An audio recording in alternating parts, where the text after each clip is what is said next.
Very good morning, student. Now we are going to see the next questions. March 1984 in final account. तो as usual हम लोगों ने हमारा ledgers draw कर लिया है. ट्रेडिंग है, प्रॉफिट एंड लॉस है, पार्टनर्स है एंड एज यूजुअल और बैलेंस शीट.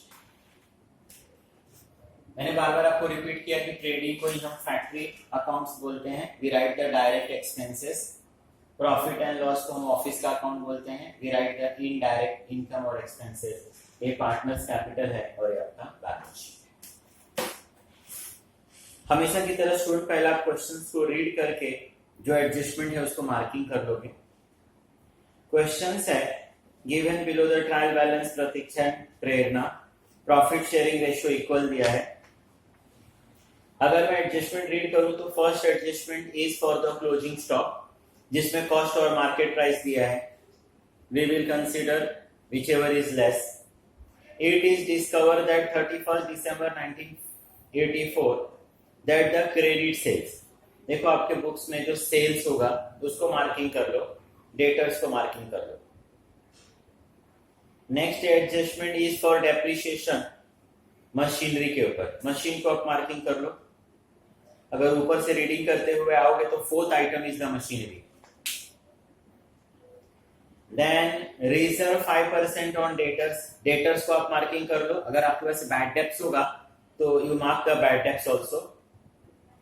आउटस्टैंडिंग एक्सपेंसेस में सैलरी एंड वेजेस दिया है. अगर आप पेज टर्न करके पेज नंबर 10 पे देखोगे तो we have the salary, we have the wages.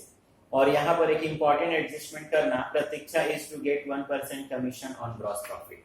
मतलब यहाँ पर प्रतीक्षा जो पार्टनर्स है उसके लिए इस तरीके से भी डिसाइड हुआ है कि जो भी ग्रॉस प्रॉफिट होगा ऑन द ग्रॉस प्रॉफिट उसको 1% एज अ कमीशन बिजनेस से क्या होगा मिलेगा. एज यूजुअल स्टूडेंट मैंने बताया कि ड्रॉ दिस 4 लेजर और एक 3 आइटम्स आप हमेशा पहला लिख लेना. एक आपका opening stock.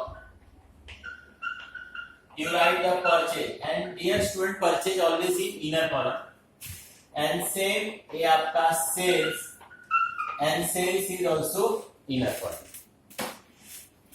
Now we start the posting.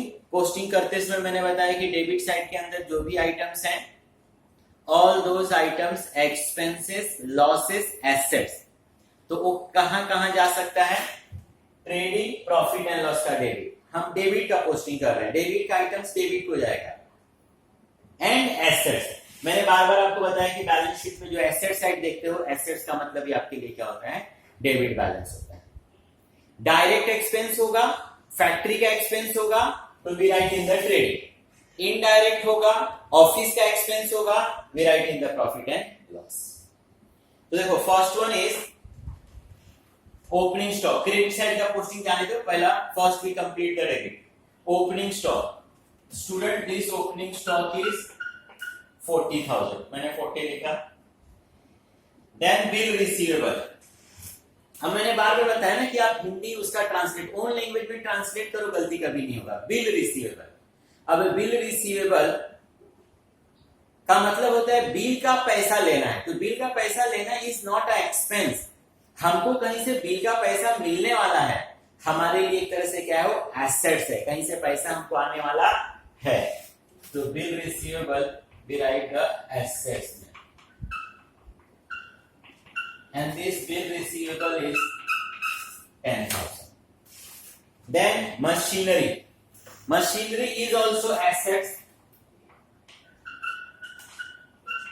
My dear student, we have the adjustment. हमारे पास student adjustment है. So we write in the inner. मैंने उसके नीचे एक लाइन स्किप कर दिया. इमीडिएट कर देने का, नहीं तो बाद में फिर गलती हो जाता है. Next one is the purchase.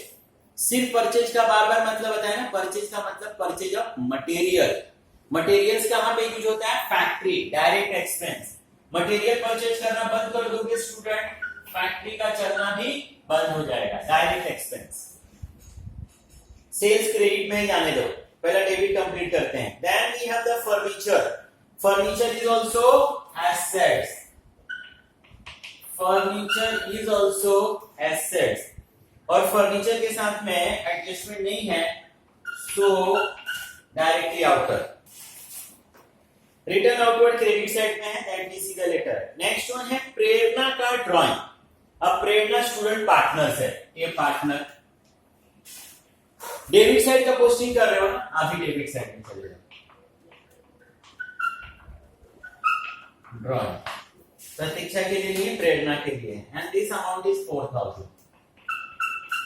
मैंने उसका अकाउंट में लिख दिया। Then next one is the sundry debtors. मैंने बताया ना, एक एक वर्ड्स का मीनिंग आपको मालूम होना चाहिए। Debtor means all those person to whom we sell on credit, जिसको हम लोगों ने क्रेडिट पर सेल्स किया है, जिनसे हमको फ्यूचर में पेमेंट लेना है, वो सारे लोग हमारे लिए डेटर्स। तो डेटर्स हमारे लिए क्या है? एसेट्स। इन लोगों से हमको फ्यूचर में पेमेंट लेना है, debtors. And this amount is 37,000। और स्टूडेंट यहां पर two adjustment, we have the two adjustment, तो एटलीस्ट आप 3 लाइन्स लिख करना। देन क्रेडिटर्स क्रेडिट साइड में है, that is see the letter. Next one is the salary. अब मैंने बार बार बताया सैलरी किसको देते हैं हम लोग? ऑफिस में काम करने वालों को। इनडायरेक्ट एक्सपेंस है salary 4000। We have the adjustment inner. Wages, wages का मतलब मजदूरी। मजदूरी किसको देते हैं? मजदूर को। मजदूर कहां वर्किंग करता है? Factory, trading. 8000। We have the adjustment, so inner. Then insurance, हमने बिजनेस का इंश्योरेंस निकाल के रखा है। Indirect expense. Insurance cover the risk, it's not direct expense. ऐसा नहीं है कि इंश्योरेंस नहीं निकालेंगे तो बिजनेस का चलना बंद हो जाएगा, तो ये इनडायरेक्ट एक्सपेंस है, indirect profit and loss.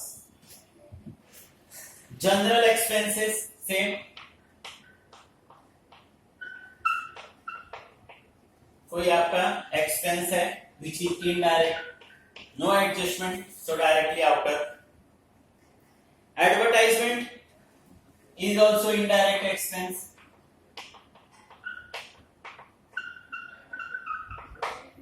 And this advertisement is 3000 rupees. And we have the hidden adjustment. यहां पर देखो लिखा है एडवर्टाइजमेंट 3000, ब्रैकेट में लिखा है फॉर 3 years। इसके पहले भी हम लोग ये एडजस्टमेंट कर चुके।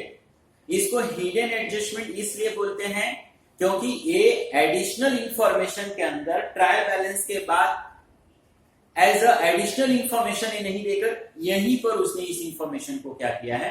शेयर किया है आपके साथ। तो ये बोल रहा है कि एडवर्टाइजमेंट 3000 रुपीज 3 years के लिए इसने बोला, लेकिन अकाउंट तो 3 years का नहीं बना रहे, इसने पहले ही बताया। मैंने बार बार बताया कि अकाउंट्स हम लोग एवरी ईयर्स के लिए बनाते हैं। तो एक तरह से मैं ये बोलूं कि ये जो अमाउंट मुझे दिया है एक तरह से रॉन्ग अमाउंट है, because this amount is for 3 years और अकाउंट हम लोग बना रहे हैं 1 years का। तो देखो 3000 रुपीज है 3 years के लिए, तो पर ईयर के लिए कितना हो गया? 1000। अब उसमें भी देखोगे तो उसने एक डेट दिया हुआ है, विथ इफेक्ट फ्रॉम 1 जुलाई 1984। मतलब जो एडवर्टाइजमेंट हमने 1984 में स्टार्ट किया वो भी हम 1 जन से नहीं कर रहे हैं, फर्स्ट डे ऑफ बिजनेस से नहीं कर रहे हैं अकाउंटिंग ईयर के। हम लोगों ने उसको जुलाई में स्टार्ट किया। एडवर्टाइजमेंट कभी स्टार्ट किया? जुलाई में। तो एडवर्टाइजमेंट जुलाई में स्टार्ट किया, जुलाई, अगस्त, सितंबर, अक्टूबर, नवंबर, दिसंबर। मतलब कि 1984 में हम लोगों ने एडवर्टाइजमेंट सिर्फ 6 मंथ किया, सिर्फ 6 मंथ किया। 3000 फॉर 3 years, 3 से डिवाइड किया 1000 आया, 1000 फॉर द फुल 1 year के लिए, 12 मंथ के लिए हो गया। लेकिन हमने एडवर्टाइजमेंट कितना दिन किया है? सिर्फ 6 मंथ किया है, 6 मंथ किया है, 6 अपॉन 12। इसका मतलब कि हमारा रियल एक्सपेंसेस एडवर्टाइजमेंट का कितना है? 5। हम लोगों ने एडवर्टाइजमेंट कंपनी को दिया कितना है? 3000। Real expenses how much? 500। तो इस तरीके से हम लोगों ने एडवर्टाइजमेंट कंपनी को या एडवर्टाइजमेंट के लिए 2500 रुपीज एक्स्ट्रा दे दिया है, हमने उसको फ्यूचर के लिए दे दिया है। तो मैंने बताया ना कि अकाउंट्स फ्यूचर के लिए नहीं बनता, अकाउंट्स करंट ईयर के लिए बनता है। दिस ईयर हमारा एक्सपेंस सिर्फ कितना है 500 रुपीज, यहाँ सिर्फ 500 रुपीज आना चाहिए और हमने कितना दिया है 3000, तो हमने ज्यादा दे दिया। ये हो गया प्रीपेड 2005। अब 2500 हमारा एडवर्टाइजमेंट कंपनी के पास पड़ा हुआ है। फ्यूचर में हम लोगों को एडवर्टाइजमेंट कंपनी को पेमेंट करना नहीं है। किसी रीजन से अगर हम बिजनेस कैरी नहीं कर रहे हैं तो उल्टा एडवर्टाइजमेंट कंपनी से हमको 2500 रुपीज लेना है। Assets for us, prepaid advertisement which is 2500 rupees. Next is interest on commission, credit side है, that we see the latter prepaid tax. अब अगर सिर्फ टैक्स रहता ना, टैक्सेस रहता तो बोलता कि सी दिस इज एक्सपेंस, लेकिन ये टैक्स क्या है प्रीपेड टैक्स। प्रीपेड मतलब मैंने टैक्स का पैसा पहले ही पेड कर दिया, वो दिस ईयर का नहीं है, प्रीपेड, पेड इन एडवांस कर दिया मैंने, फ्यूचर के लिए कर दिया। वो 84 का नहीं है, वो फ्यूचर का है, 85 का होगा, 86 का होगा, वो मैंने फ्यूचर के लिए पेड किया। यहां तो सिर्फ 84 के एक्सपेंसेस आएंगे। तो मेरा पैसा किसी के पास पड़ा हुआ है, मैंने फ्यूचर के लिए पेमेंट कर दिया। फ्यूचर के लिए पेमेंट किया, that is assets, prepaid taxes, and this amount is 2000। और माय डियर स्टूडेंट, यहां पर हम लोगों ने डेबिट पोस्टिंग फिनिश किया। Now we see the credit.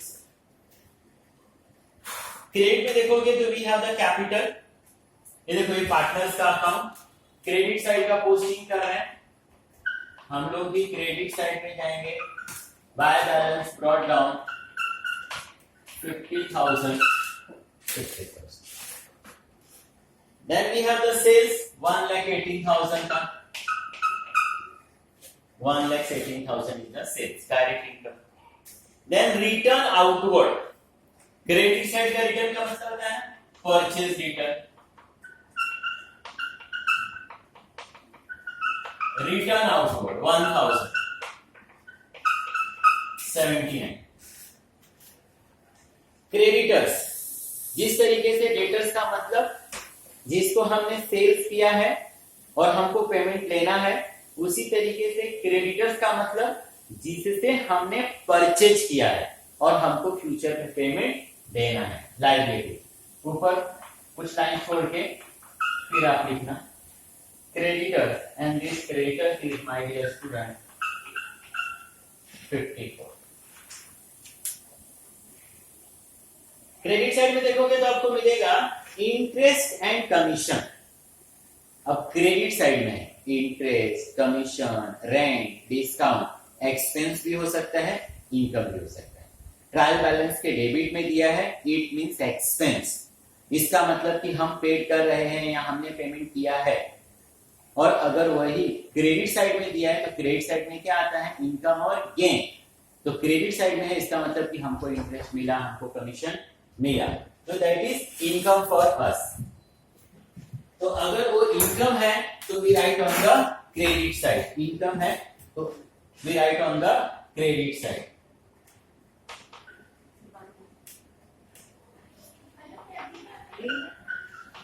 Interest and commission, and this interest and commission is 1,000. This interest and commission is 3,000 rupees. Now we see the adjustment. Every adjustment, student, at least 2 effects. In trial balance we have one more item, reserve for doubtful debt. मैंने आपको बार-बार बताया ना कि reserve for doubtful debt we write the letters, वो हम लोग क्या करेंगे बाद में लिखेंगे, वो हम लोग ऑलवेज क्या करते हैं माइनस करके। तो first adjustment is stock on 31st December 1984 worth rupees 35,000 while the market value 40,000. अब मैंने स्टूडेंट आपको बार बार बताया ना कि क्लोजिंग स्टॉक के अंदर दो अमाउंट दिया रहेगा तो आपको कौन सा लेना है, whichever is less। Closing stock, trial balance और क्लोजिंग स्टॉक का major difference, every trial balance item only one effect, every adjustment at least two effect. तो क्लोजिंग स्टॉक का मतलब मैंने बताया, क्लोजिंग स्टॉक का मतलब स्टूडेंट बचा हुआ मटेरियल्स, आपके पास मटेरियल्स क्या हो गया, बच गया। मैंने बार बार आपको समझाया कि मटेरियल्स हमने लाया write on the debit side, on that date हमको मालूम नहीं था कि हम कितने का मटेरियल्स यूज करेंगे, तो हमने तो जब लाया तो हमने लिख दिया कि 79,000 का मटेरियल, 40,000 का ओपनिंग स्टॉक।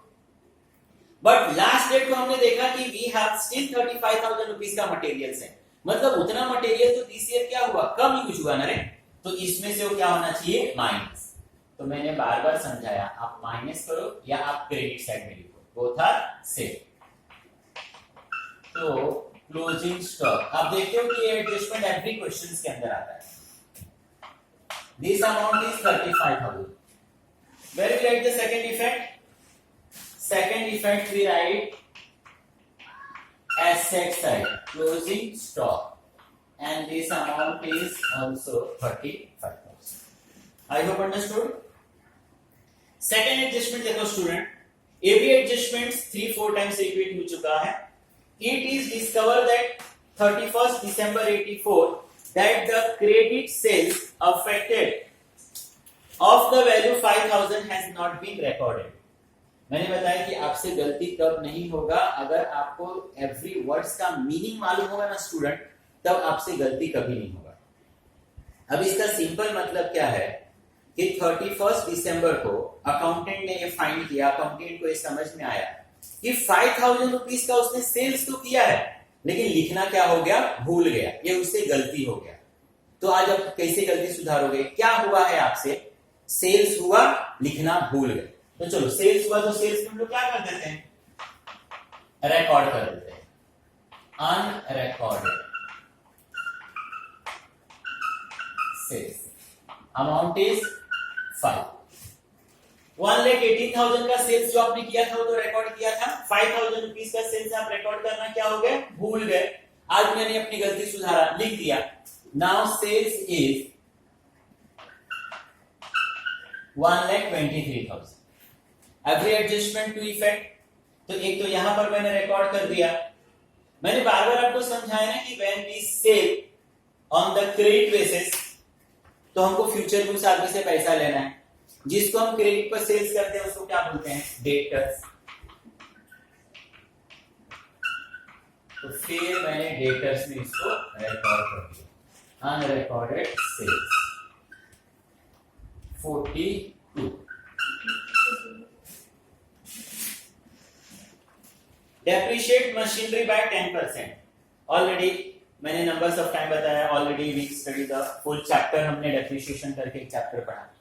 डेप्रिशिएशन का बार बार आपको मतलब समझाया, reduce the value of assets.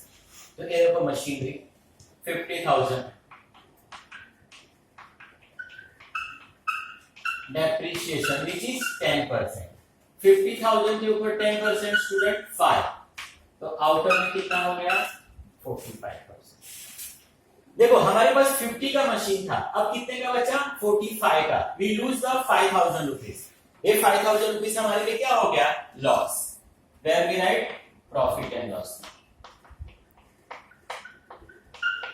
Depreciation on machine, एक ही एडजस्टमेंट है, so directly we write the outer 5,000 rupees।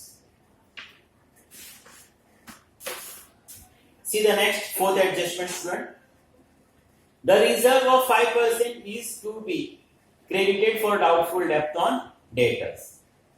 अब देखो आपका डेटर्स कितना है, 42,000। 37,000 रुपीज का पहले था, 5,000 का रिकॉर्ड करना क्या हो गया, भूल गए। तो एक्चुअल में आपको डेटर से 42,000 रुपीज लेना है, बट जब अकाउंटेंट ने अकाउंट करना स्टार्ट किया तो अकाउंटेंट कम टू नो, या हमको ये समझ में आया कि 5% हमारा ना शायद डूब जाएगा। क्रेडिट बेसिस पे जब कभी भी आप बिजनेस करोगे तो 100% रिकवरी जल्दी नहीं होता है। तो अकाउंटेंट बोल रहा है कि सर 5% आप साइड से निकाल लो, शायद हमारा 5% क्या हो जाएगा, डूब जाएगा। New RDD 5%। अब 42,000 के ऊपर यू फाइंड द 5%, 2,100 हो जाएगा 39,000। एवरी एडजस्टमेंट सेकेंड इफेक्ट, हमको 42,000 मिलने वाला है, लेकिन अब हमको समझ में आया कि नहीं, शायद हमारा 2,100 डूब जाएगा, मतलब 2,100 रुपीस का शायद हमको क्या हो सकता है, loss. Once again where we write profit and loss. अगर बैड टैक्स होता मैं प्लस कर देता, बैड टैक्स नहीं है, मैं लिख रहा हूं new RDD and this is 2,000। Outstanding expenses, my dear student, outstanding का मतलब होता है बाकी। अब सैलरी देखो, ये 4,000 रुपीज मैंने ट्रायल बैलेंस से कॉपी किया, इसका मतलब कि मैंने 4,000 रुपीज सैलरी का पेड कर दिया। आज जब एडजस्टमेंट देख रहा हूं तो मुझे मालूम पड़ रहा है कि यार 2,000 रुपीज देना अभी भी क्या है, बाकी है। अकाउंट्स बोल रहा है कि उसको 1984 का करेक्ट फुल 1 ईयर का इंफॉर्मेशन चाहिए। तो ये जो 4,000 रुपीज है स्टूडेंट, ये करेक्ट अमाउंट नहीं है, 2,000 रुपीज अभी भी देना बाकी है। अब भले मत तो इस साल, अब बाद में देना, बट आपको करेक्ट अकाउंट लिखना है कि दिस ईयर का real expense is how much and real income is how much. तो 2,000 रुपीज हम लोग और प्लस करेंगे, हमारा एक्सपेंसेस 2,000 रुपीज और भी हुआ है। आउटस्टैंडिंग, तो रियल दिस ईयर सैलरी 6,000। मैंने बताया ना student, every adjustment two effect, ये 2,000 रुपीज सैलरी का देना है, आउटस्टैंडिंग है, देना है, और हम लोगों को देना है means liability. Outstanding salary 2,000। Same for the wages, wages का 8,000 रुपीज दिया है,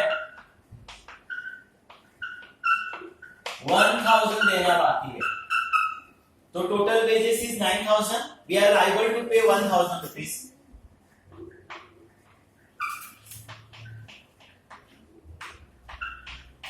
ये हो गया आपका 8,000। We have one more and last adjustment. Pratiksha is to get 1% commission on gross profit. Student, देखो इसने बोला है 1% on gross profit, मतलब ये एडजस्टमेंट उस समय तक नहीं हो सकता जब तक मैं क्या फाइंड ना कर लूं, gross profit. That we see the letter. देखो इसके अंदर ट्रायल बैलेंस में एक पोस्टिंग बाकी है, रिजर्व फॉर डाउटफुल डेट, वो क्रेडिट साइड है। मैंने आपको बताया ना कि उसको हम लोग न्यू RDD में से, बैड डेट्स में से हम लोग क्या करते हैं, माइनस। ये है ओल्ड RDD, उसके पीछे का रीजन भी मैंने आपको इसके पहले समझा दिया है। 2,100 रुपीज जो यहाँ पर मैंने RDD लिखा, ये एग्जैक्ट लॉस, कंफर्म लॉस नहीं है, ये शायद लॉस होने वाला है, ये शायद लॉस होने वाला है। इसी तरीके से लास्ट ईयर भी मैंने सोचा था कि कुछ XYZ अमाउंट मुझे लॉस होगा, बट जितना सोचा था उतना अमाउंट लॉस नहीं हुआ, मुझे 1,000 रुपीज क्या हो गया, मिल गया। तो इस साल होने वाला जो लॉस है ना, इसमें से 1,000 रुपीज हम लोग कम कर देंगे। मैं सोच रहा था 2,100 का लॉस होगा लास्ट ईयर का, लेकिन मुझे 1,000 रुपीज का रिकवरी हो गया। जो अमाउंट मैंने सोचा था लॉस होगा उतना नहीं हुआ, मुझे 1,000 रुपीज मिल गया। तो दिस ईयर से मैं एडजस्ट कर दूंगा, मेरा होने वाला लॉस 1,000 रुपीज से क्या हो जाएगा, कम। Okay, now as usual we close the credit. मैंने बार बार समझाया ना कि डेबिट और क्रेडिट दोनों साइड का टोटल होगी, जो टोटल बड़ा रहेगा that you right both the side. Gross profit मैंने आपको एटलीस्ट ट्रेडिंग के लिए बता दिया कि हमेशा डेबिट साइड ही आपका बड़ा होगा, एटलीस्ट 12th स्टैंडर्ड में तो टेंशन मत है। ट्रेडिंग के डेबिट साइड में आया ग्रॉस प्रॉफिट, ट्रेडिंग का डेबिट तो प्रॉफिट एंड लॉस में क्रेडिट, ग्रॉस प्रॉफिट। और एक एडजस्टमेंट बाकी था ना, आपको क्वेश्चंस में क्या बोला था उन्होंने, Pratiksha get 1% commission on gross profit. तो पहले क्यों नहीं हुआ, जब तक ग्रॉस प्रॉफिट फाइंड नहीं होता तब तक एडजस्टमेंट करना पॉसिबल नहीं था। 30,000 के ऊपर 1%, ये 30,000 1% का मतलब 1/100 300। इसका मतलब कि प्रतीक्षा को 300 रुपीज किस चीज का मिलेगा? कमीशन का। कौन देगा? किसको मिलेगा? बिजनेस देगा, प्रतीक्षा को मिलेगा। तो प्रतीक्षा पार्टनर्स, प्रतीक्षा के लिए इनकम, क्या बोला उन्होंने? 1% commission.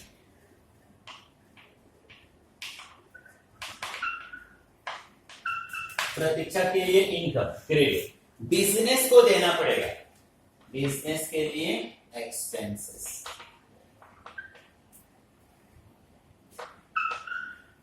Expenses debit. Same profit and loss close करेंगे। 7,100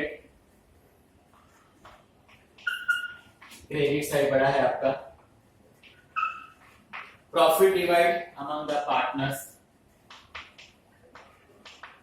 profit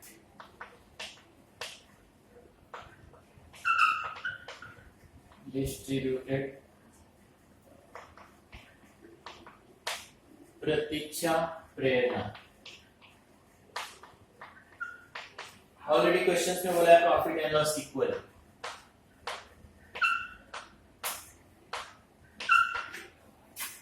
profit and loss debit, partners में क्रेडिट।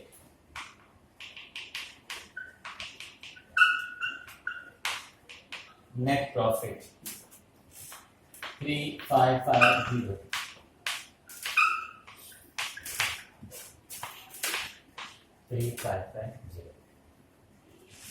इसी तरीके से फिर आप पार्टनर्स को क्लोज करोगे, you will get the balancing figure and that will transfer to the balance sheet.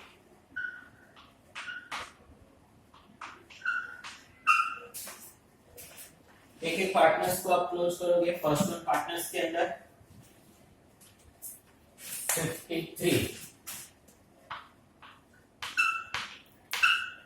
850 and second one is 49,550.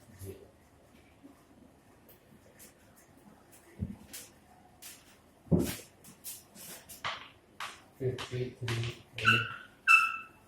850, 49,550.